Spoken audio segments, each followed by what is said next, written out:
नमस्कार विद्यार्थी मित्रांनो, स्पर्धा परीक्षा डिजिटल लर्निंग या यूट्यूब चॅनलवरती आपल्या सर्वांचं स्वागत आहे।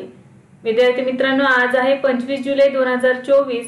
तर आपल्या डेली करंट अफेअर्सच्या सीरीज मधील काही महत्त्वाचे चालू घडामोडींचे घटक आज आपण अभ्यासूया। तर आजच्या व्हिडिओमध्ये आपण 24 आणि 25 जुलै या दोन दिवसीचे करंट अफेअर्स अभ्यासणार आहोत। चला तर मग आजच्या व्हिडिओला सुरुवात करूया।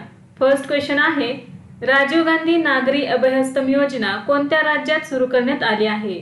तर याचे योग्य उत्तर आहे तेलंगणा। जुलै 2024 मध्ये राजीव गांधी नागरी अभयहस्तम योजना तेलंगणाचे मुख्यमंत्री रेवंत रेड्डी यांनी सुरू केली आहे। या कार्यक्रमांतर्गत नागरी सेवा मुख्य परीक्षेत उत्तीर्ण झालेल्या उमेदवारांना त्यांच्या तयारीसाठी 1 लाख रुपये मिळणार आहेत। या योजनेसाठी पात्र उमेदवारांमध्ये अनुसूचित जाती, अनुसूचित जमाती, इतर मागासवर्गीय, महिला आणि आर्थिकदृष्ट्या दुर्बल विभाग प्रवर्गातील लोकांचा समावेश आहे। तर राजीव गांधी नागरी अभयहस्तम योजना तेलंगणा या राज्यांनी सुरू केलेली आहे। नेक्स्ट आहे, यूपीएससी चे अध्यक्ष कोण होते ज्यांनी नुकताच आपल्या पदाचा राजीनामा दिला आहे? तर याचे योग्य उत्तर आहे मनोज सोनी। जुलै 2024 मध्ये केंद्रीय लोकसेवा आयोगाचे अध्यक्ष मनोज सोनी यांनी वैयक्तिक कारणांमुळे राजीनामा दिला आहे। 2029 मध्ये त्यांचा कार्यकाळ संपण्याच्या 5 वर्षाआधीच राजीनामा दिला आहे। ते 2017 मध्ये आयोगात सदस्य म्हणून सामील झाले, तर 16 मे 2023 रोजी अध्यक्षपदाची शपथ घेतली। संघ लोकसेवा आयोग ही एक घटनात्मक संस्था आहे। तर मनोज सोने हे यूपीएससीचे अध्यक्ष होते ज्यांनी नुकताच आपल्या पदाचा राजीनामा दिलेला आहे। नेक्स्ट आहे, मेलबर्न इंडियन फिल्म फेस्टिवल 2024 मध्ये कोणत्या भारतीय अभिनेत्याला भारतीय कला आणि संस्कृतीचा राजदूत पुरस्काराने सन्मानित करण्यात येणार आहे? तर याचे योग्य उत्तर आहे रामचरण। मेलबर्नच्या इंडियन फिल्म फेस्टिवल 2024 मध्ये अभिनेते रामचरण हे सन्माननीय पाहुणे असतील। तसेच त्यांना भारतीय चित्रपटसृष्टीतील अतुलनीय योगदानाबद्दल ambassador of Indian art and culture हा पुरस्कारही मिळणार आहे। हा सन्मान मिळणारे रामचरण हे भारतीय चित्रपटसृष्टीतील पहिले अभिनेते ठरले आहेत। रामचरणचा मागील चित्रपट RRR होता, ज्याने जगभरात बॉक्स ऑफिसवर 1000 कोटीहून अधिकचा व्यवसाय केला होता। हा चित्रपट महोत्सव दरवर्षी ऑस्ट्रेलियातील विक्टोरिया राज्यात आयोजित केला जातो। तर मेलबर्न इंडियन फिल्म फेस्टिवल 2024 मध्ये रामचरण या भारतीय अभिनेत्याला भारतीय कला आणि संस्कृतीचा राजदूत पुरस्काराने सन्मानित करण्यात येणार आहे। तर हा पुरस्कार मिळणारे ते भारतातील पहिलेच अभिनेते ठरलेले आहेत। नेक्स्ट आहे, शिक्षण सप्ताह कधी साजरा केला जात आहे? तर 22 ते 28 जुलै 2024 दरम्यान साजरा करण्यात येत आहे शिक्षण सप्ताह। तर 22 ते 28 जुलै दरम्यान शिक्षण सप्ताहाचे आयोजन शालेय शिक्षण आणि साक्षरता विभागामार्फत करण्यात येणार आहे। याचा मुख्य उद्देश विद्यार्थी, शिक्षक आणि भागधारक यांच्यातील सहकार्य आणि राष्ट्रीय शैक्षणिक धोरण 2020 द्वारे सुरू करण्यात आलेल्या शैक्षणिक सुधारणांना प्रोत्साहन देणे हा आहे। राष्ट्रीय शैक्षणिक धोरण 2020 ला 4 वर्षे पूर्ण झाल्याच्या स्मरणार्थ सरकारी शाळांमध्ये शिक्षण सप्ताह साजरा केला जात आहे। तर 22 ते 28 जुलै 2024 दरम्यान शालेय शिक्षण व साक्षरता विभागामार्फत शिक्षण सप्ताह आयोजित करण्यात येत आहे। नेक्स्ट आहे, अलीकडेच रिगोबर्टा मेचू टूम यांना गांधी मंडेला पुरस्कार 2020 मिळाला आहे। त्या कोणत्या देशाच्या आहेत? तर ग्वाटेमाला या देशाच्या आहेत। गांधी मंडेला पुरस्कार 2020 नोबेल शांतता पुरस्कार विजेत्या रिगोबर्टा मेचू टूम यांना देण्यात आला आहे। त्या ग्वाटेमाला येथील मानवाधिकार कार्यकर्ता आहेत। त्यांना 1998 मध्ये प्रिन्सेस ऑफ अस्टुरियस पुरस्कार आणि 1992 मधील नोबेल शांतता पुरस्कार मिळाला आहे। 18 जुलै 2024 रोजी नेल्सन मंडेला यांच्या 106व्या जयंतीदिनी त्यांना हा पुरस्कार प्रदान करण्यात आला। 2019 चा पहिला गांधी मंडेला पुरस्कार दलाई लामा यांना प्रदान करण्यात आला। गांधी मंडेला फाउंडेशनने मंडेला आणि गांधी या दोघांच्या मूल्यांचे समर्थन करणाऱ्या लोकांना ओळखण्यासाठी गांधी मंडेला पुरस्काराची निर्मिती केली आहे। नेक्स्ट आहे, आंतरराष्ट्रीय टेनिस हॉल ऑफ फेम मध्ये समाविष्ट होणारा पहिला आशियाई खेळाडू कोण ठरला आहे? तर लिएंडर पेस आणि विजय अमृतराज हे दोघे ठरलेले आहेत। तर 21 जुलै 2024 रोजी लिएंडर पेस आणि विजय अमृतराज हे आंतरराष्ट्रीय टेनिस हॉल ऑफ फेम मध्ये समाविष्ट होणारे पहिले आशियाई खेळाडू ठरले आहेत। लिएंडर पेस यांनी 1996 मध्ये अटलांटा ऑलिम्पिक स्पर्धेत पुरुष एकेरी कांस्य पदक, 8 पुरुष दुहेरी आणि 10 मिश्र दुहेरी ग्रँड स्लॅम विजेतेपदासह अनेक प्रसिद्ध डेव्हिस चषक विजेतेपदे जिंकली आहेत। तर बघा, 1996 मध्ये त्यांनी अटलांटा ऑलिम्पिक स्पर्धेत पुरुष एकेरीचे कांस्य पदक पटकावलेले होते। तर त्यांना प्लेयर कॅटेगरीमध्ये हा सन्मान देण्यात आलेला आहे। तर विजय अमृतराज यांनी विम्बल्डन आणि US ओपन मध्ये प्रत्येकी 2दा पुरुष एकेरीची उपांत्यपूर्व फेरी गाठली आणि 1974 आणि 1987 मध्ये भारताला 2दा डेव्हिस कप फायनल मध्ये नेले आहे। तर त्यांना कंट्रीब्युटर कॅटेगरीमध्ये हॉल ऑफ फेम मध्ये समाविष्ट करण्यात आलेले आहे। तर बघा, लिएंडर पेस यांना प्लेयर कॅटेगरीमध्ये आणि विजय अमृतराज यांना कंट्रीब्युटर कॅटेगरीमध्ये हॉल ऑफ फेम मध्ये समाविष्ट करण्यात आलेले आहे। तर हे दोघेही हॉल ऑफ फेम मध्ये समाविष्ट होणारे पहिले आशियाई खेळाडू ठरले आहेत। नेक्स्ट आहे, कोणता देश UN वॉटर कॉन्फरन्स मध्ये 10वा आफ्रिकन देश म्हणून सामील झाला आहे? तर आयव्हरी कोस्ट हा देश झालेला आहे। जुलै 2024 मध्ये आयव्हरी कोस्ट हा UN जल अधिवेशनात सामील होणारा 10वा आफ्रिकन देश बनला आहे। तर बघा, 10वा आफ्रिकन देश बनलेला आहे, तर UN वॉटर कॉन्फरन्स मध्ये समाविष्ट होणारा तो 53वा देश बनलेला आहे। तर 1992 मध्ये UN वॉटर कॉन्फरन्सची स्थापना करण्यात आली, ज्याला सीमापार जलकुंभ आणि आंतरराष्ट्रीय तलावांच्या संरक्षण आणि वापरावरील अधिवेशन म्हणून देखील ओळखले जाते। आयव्हरी कोस्ट हा खंडातील 40वा जल असुरक्षित देश मानला जातो। 2024 मध्ये आफ्रिकन देश सिएरा लिओन, झांबिया आणि झिम्बाब्वे परिषदेत सामील होण्याच्या अंतिम टप्प्यात आहेत। तर जल शिखर परिषद विविध देशातील लोकांना आणि संघटनांना एकत्र आणून जागतिक जल आव्हाने सोडवण्यासाठी एकत्र काम करते। तर UN वॉटर कॉन्फरन्स मध्ये आफ्रिकन देश म्हणून 10वा देश ठरलेला आहे आयव्हरी कोस्ट आणि या कॉन्फरन्स मध्ये सामील होणारा 53वा देश ठरलेला आहे आयव्हरी कोस्ट। नेक्स्ट आहे, पंतप्रधान सूर्यघर योजनेअंतर्गत भारतातील सर्व सरकारी इमारतींमध्ये कधीपर्यंत सौर ऊर्जेचा वापर करणे बंधनकारक असेल? तर 2025 पर्यंत। PM सूर्यघर योजनेअंतर्गत भारतातील सर्व सरकारी इमारतींना 2025 पर्यंत 100% सौर ऊर्जेचा वापर करणे बंधनकारक आहे। मंत्रालयांना छतावरील सौर ऊर्जा प्रणाली वापरण्याचे निर्देश देण्यात आले आहेत। पंतप्रधान सूर्यघर योजना मोफत वीज योजना ही भारतातील घरांना मोफत वीज पुरवण्याच्या उद्देशाने सरकारी योजना आहे। 15 फेब्रुवारी 2024 रोजी पंतप्रधान नरेंद्र मोदी यांनी ही योजना सुरू केली होती। नेक्स्ट आहे, पंतप्रधान स्वनिधी योजनेअंतर्गत कोणते राज्य सर्वोत्तम कामगिरी करणारे राज्य बनले आहे? तर मध्य प्रदेश। केंद्रीय गृहनिर्माण आणि शहरी व्यवहार मंत्रालयाने सांगितले की प्रधानमंत्री स्वनिधी योजनेच्या सर्वोत्तम कामगिरी करणारे राज्य श्रेणीमध्ये मध्य प्रदेश हे सर्वोत्कृष्ट राज्य बनले आहे। 2020 मध्ये कोविड-19 महामारीच्या काळात नरेंद्र मोदी सरकारने शहरी रस्त्यावरील विक्रेत्यांसाठी 50,000 रुपयांपर्यंतचे कर्ज देणारी सूक्ष्म क्रेडिट योजना सुरू केली होती। मध्य प्रदेश नंतर सर्वोत्कृष्ट कार्यप्रदर्शन राज्य, नवोन्मेष आणि सर्वोत्तम पद्धती पुरस्कार श्रेणीत आसाम दुसऱ्या क्रमांकावर आहे। नेक्स्ट आहे, श्री दाशरथी कृष्णमाचार्य पुरस्कार 2024 ने कोणाला सन्मानित करण्यात येणार आहे? तर जुकांती जगन्नाथम यांना सन्मानित करण्यात येणार आहे। प्रख्यात लेखक आणि कवी जुकांती जगन्नाथम 2024च्या प्रतिष्ठित श्री दाशरथी कृष्णमाचार्य पुरस्कारासाठी निवड करण्यात आली आहे। हा पुरस्कार तेलंगणा सरकारतर्फे दिला जातो। दाशरथी कृष्णमाचार्य यांच्या जयंतीनिमित्त श्री जगन्नाथम यांना 1 लाख रुपये रोख आणि स्मृतिचिन्ह असा हा पुरस्कार प्रदान केला जाईल। नेक्स्ट आहे, भारताच्या कोणत्या टेनिसपटूंनी स्विस ओपन टूर स्पर्धेत पुरुष दुहेरीचे विजेतेपद पटकावले आहे?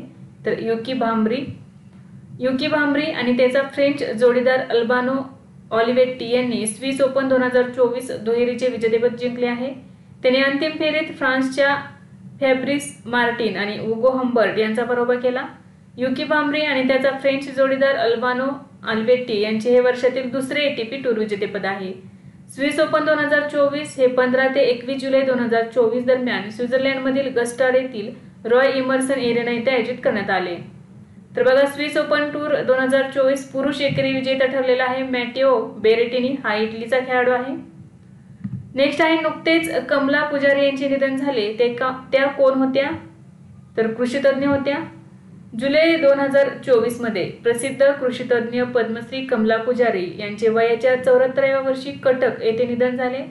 त्यांचा जन्म ओडिसातील कोरापुट्टे जिल्ह्यातील पत्रपुट गावात झाला होता। 2019 मध्ये सरकारने कमला पुजारी यांना कृषी क्षेत्रातील महत्त्वपूर्ण योगदानाबद्दल प्रतिष्ठित पद्मश्री पुरस्काराने सन्मानित केले।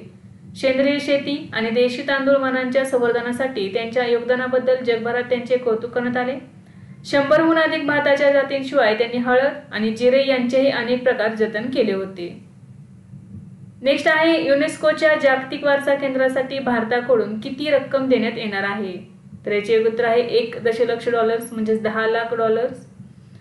21 जुलै 2024 रोजी पंतप्रधान नरेंद्र मोदी यांनी घोषणा केली की भारत युनेस्कोच्या जागतिक वारसा केंद्रासाठी $1 दशलक्ष योगदान देईल.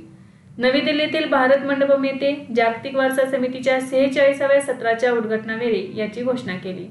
ही अनुदान क्षमता निर्माण, तांत्रिक सहाय्य आणि जागतिक वारसा स्थळांच्या संवर्धनासाठी वापरले जाईल. नेक्स्ट आहे केंद्रीय खाण मंत्री जी किशन रेड्डी यांनी राष्ट्रीय भूस्खलन पूर्वानुमान केंद्र कोठे सुरू केले आहे? तर कोलकाता या ठिकाणी सुरू केलेले आहे. जुलै 2024 रोजी मध्ये केंद्रीय खाण मंत्री जी किशन रेड्डी यांनी कोलकाता येथे राष्ट्रीय भूस्खलन अंदाज केंद्र सुरू केले. तसेच भूसंकेत वेब पोर्टल आणि भूस्खलन मोबाईल ॲप देखील सुरू करण्यात आले आहे. भूस्खलन अंदाज प्रणाली 2030 पर्यंत संपूर्ण भारतात उपलब्ध करून दिली जाईल. भारतीय भूवैज्ञानिक सर्वेक्षण 2020 जुलै 2024 पासून पश्चिम बंगालमधील दार्जिलिंग आणि कालिंपोंग आणि तामिळनाडूमधील निलगिरी येथे भूस्खलनाचा अंदाज देईल. GSI अंदाज तयार करेल आणि तो राज्य सरकारला पाठवेल, जे त्याचा प्रसार जिल्हा प्रशासनाला करेल. भूस्खलन पूर्वसूचना प्रणालीमध्ये भूस्खलनाचा धोका असलेल्या एकूण 36 केंद्रांचा समावेश असणार आहे. नेक्स्ट आहे कोणत्या आंतरराष्ट्रीय संस्थेने पॅलेस्टिनी भूभागावरील इस्रायलचा कब्जा बेकायदेशीर घोषित केला आहे? तर आंतरराष्ट्रीय न्यायालयाने केलेला आहे. जुलै 2024 मध्ये आंतरराष्ट्रीय न्यायालयाने पॅलेस्टिनी भूभागावरील इस्रायलचा ताबा बेकायदेशीर ठरवला आहे. इस्रायलने 1967 मध्ये अरब देशांचा पराभव करून पश्चिम किनारा, पूर्व जेरुसलेम आणि गाझा पट्टी ताब्यात घेतली. ICJ मध्ये 15 न्यायाधीश आहेत, त्यापैकी 11 न्यायाधीशांनी इस्रायलच्या विरोधात निकाल दिला आहे. ICC ने म्हटले आहे की इस्रायलने आपल्या अधिकाराचा गैरवापर करून पॅलेस्टिनींचे हक्क हिरावून घेतले आहेत. तसेच इस्रायलने पॅलेस्टिनींना इतके वर्ष या भागांवर राज्य केल्याची भरपाई द्यायला पाहिजे. नेक्स्ट आहे भारतातील MotoGPचे ब्रँड एम्बेसिडर म्हणून कोणाची नियुक्ती करण्यात आली आहे? तर शिखर धवन यांची नियुक्ती केलेली आहे. युरोस्पोर्ट इंडियाने भारतातील MotoGPसाठी भारताचा सलामीवीर शिखर धवन यांची ब्रँड एम्बेसिडर म्हणून नियुक्ती केली आहे. युरोस्पोर्ट इंडियाच्या लेटेस्ट कॅम्पेन फेस कर रेस कर मध्ये धवन मुख्य भूमिकेत दिसणार आहे. युरोस्पोर्ट हे वॉर्नर ब्रदर्सच्या मालकीचे भारतीय पे टेलिव्हिजन स्पोर्ट्स चॅनल आहे. नेक्स्ट आहे महाराष्ट्र राज्यात जीवशास्त्र शौर्यगाथा प्रदर्शनाचे उद्घाटन कोठे करण्यात आले? तर सातारा या ठिकाणी करण्यात आले. जुलै 2024 मध्ये शिवशस्त्र शौर्यगाथा या शिवकालीन शस्त्रांच्या प्रदर्शनाचे उद्घाटन सातारा या ठिकाणी करण्यात आले. छत्रपती शिवाजी महाराजांची ऐतिहासिक वाघनखं लंडनच्या व्हिक्टोरिया अँड अल्बर्ट वस्तुसंग्रहालयातून साताऱ्यात आणण्यात आली आहेत. या प्रदर्शनात दर्शनासाठी वाघनखं ठेवण्यात आलेली आहेत. तर बघा असाही प्रश्न विचारला जाऊ शकतो की छत्रपती शिवाजी महाराजांची ऐतिहासिक वाघनखं कोठून आणलेली आहेत किंवा कोठून परत आणलेली आहेत? तर लंडन येथून आणलेली आहेत. नेक्स्ट आहे मानकीकरणाला चालना देण्यासाठी भारतीय मानक ब्युरोने कोणासोबत सामंजस्य करार केला आहे? तर Indian institute of science Bengaluru यांच्यासोबत केलेला आहे. जुलै 2024 मध्ये भारतीय मानक ब्युरोने BIS मानकीकरण चेअर प्रोफेसर स्थापन करण्यासाठी Indian institute of science Bengaluru सोबत सामंजस्य करार केला आहे. BSI मानकीकरण चेअर प्रोफेसरचे उद्दिष्ट BIS आणि IISc यांच्यात मजबूत भागीदारी वाढवणे, समानता आणि परस्परतेच्या तत्वांवर मानकीकरण आणि अनुरूपता मूल्यांकनामध्ये सहयोगी क्रियाकल्पांना प्रोत्साहन देणे हे आहे. नेक्स्ट आहे नासाने कोणत्या ग्रहावर सल्फरचा शोध लावला आहे? तर मंगळ या ग्रहावर लावलेला आहे. जुलै 2024 मध्ये US space agency national aeronautics and space administration म्हणजेच नासाने मंगळावर सल्फरचा शोध जाहीर केला आहे. नासाच्या मार्स क्युरिओसिटी रोव्हरने सल्फरचा शोध लावला आहे. मंगळावर शुद्ध स्वरूपात सल्फर सापडण्याची पहिलीच वेळ आहे. रोव्हर क्युरिओसिटी ही एक फिरती प्रयोगशाळा आहे जी मंगळाच्या अभ्यासासाठी पाठवली जाते. नेक्स्ट आहे नुकतेच कोणत्या कोर्टात पायलट हायब्रिड कोर्टरूमचे उद्घाटन करण्यात आले आहे? तर दिल्ली. जुलै 2024 मध्ये दिल्लीच्या 30 हजारी कोर्टात पायलट हायब्रिड कोर्टरूमचे उद्घाटन करण्यात आले आहे. याला हायब्रिड म्हटले गेले आहे कारण येथे पूर्वीप्रमाणेच हाताने काम केले जाईल आणि त्यात AI चाही समावेश करण्यात आला आहे. आर्टिफिशियल इंटेलिजन्स आता न्यायालयीन कार्यवाही आणि पुरावे दस्तऐवजीकरण करण्यासाठी वापरले जाईल. AI कोर्टरूमचा उद्देश न्यायालयाला पेपरलेस बनवणे हे आहे. या अंतर्गत कोर्टात पुरावा रेकॉर्डिंगसाठी स्पीच टू टेक्स्ट सुविधा असणार आहे. नेक्स्ट आहे अलीकडेच कोणत्या राज्यातील मगजी लाडूला GI टॅग प्रदान करण्यात आला आहे? तर याचे उत्तर आहे ओडिशा. जुलै 2024 मध्ये ओडिशा राज्यातील मगजी लाडूला GI टॅग प्रदान करण्यात आला आहे. मगजी लाडू हा एक पारंपरिक गोड पदार्थ आहे ज्याचा उगम ओडिसाच्या कालाहंडी जिल्ह्यात झाला आहे। नेक्स्ट आहे फॉरेन्सिक तपासामध्ये केलेल्या कार्यासाठी आंतरराष्ट्रीय उत्कृष्टता पुरस्कार 2024 ने कोणाला सन्मानित करण्यात आले? तर याचे उत्तर आहे अर्पित जगदीश काबरा। 20 जुलै 2024 रोजी सीए अर्पित जगदीश काबरा यांना आंतरराष्ट्रीय उत्कृष्टता पुरस्कार 2024 ने सन्मानित करण्यात आले। ते अजमेर राजस्थानमधील आहेत।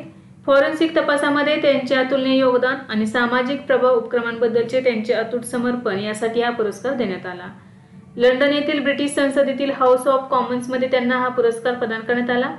ते ICAIच्या वेस्टर्न इंडिया रिजनल काउन्सिलचे अध्यक्ष आहेत। नेक्स्ट आहे पॅरिस ऑलिम्पिक मोहिमेसाठी BCCIने किती रक्कम दिली आहे? तर 8.5 कोटी रुपये। भारतीय क्रिकेट नियामक मंडळाने भारतीय ऑलिम्पिक संघटनेला 8.5 कोटी रुपये देण्याचा निर्णय घेतला आहे। BCCIचे सचिव जय शहा यांनी सोशल मीडिया प्लॅटफॉर्म X वर म्हणजे ट्विटरवर ही माहिती दिली आहे। पॅरिस ऑलिम्पिक 2024 स्पर्धा 26 जुलैपासून सुरू होत आहेत। नेक्स्ट आहे राष्ट्रपती द्रौपदी मुर्मू यांनी सशस्त्र दल आणि भारतीय तटरक्षक दलाच्या किती जवानांना विशिष्ट सेवा पदक प्रदान केले आहे? तर 94। जुलै 2024 मध्ये राष्ट्रपती द्रौपदी मुर्मू यांनी लष्कर प्रमुख जनरल उपेंद्र द्विवेदी आणि नौदल प्रमुख ॲडमिरल दिनेश कुमार त्रिपाठी यांना परम विशिष्ट सेवा पदक प्रदान केले आहे। सशस्त्र दल आणि भारतीय तटरक्षक दलातील 94 जवानांना विशिष्ट सेवा पदकाने सन्मानित करण्यात आले आहे। Lieutenant general MV Sachindra Kumar आणि लेफ्टनंट जनरल NS राजा सुब्रमणी यांनाही परमविशिष्ट सन्मान मिळाला आहे।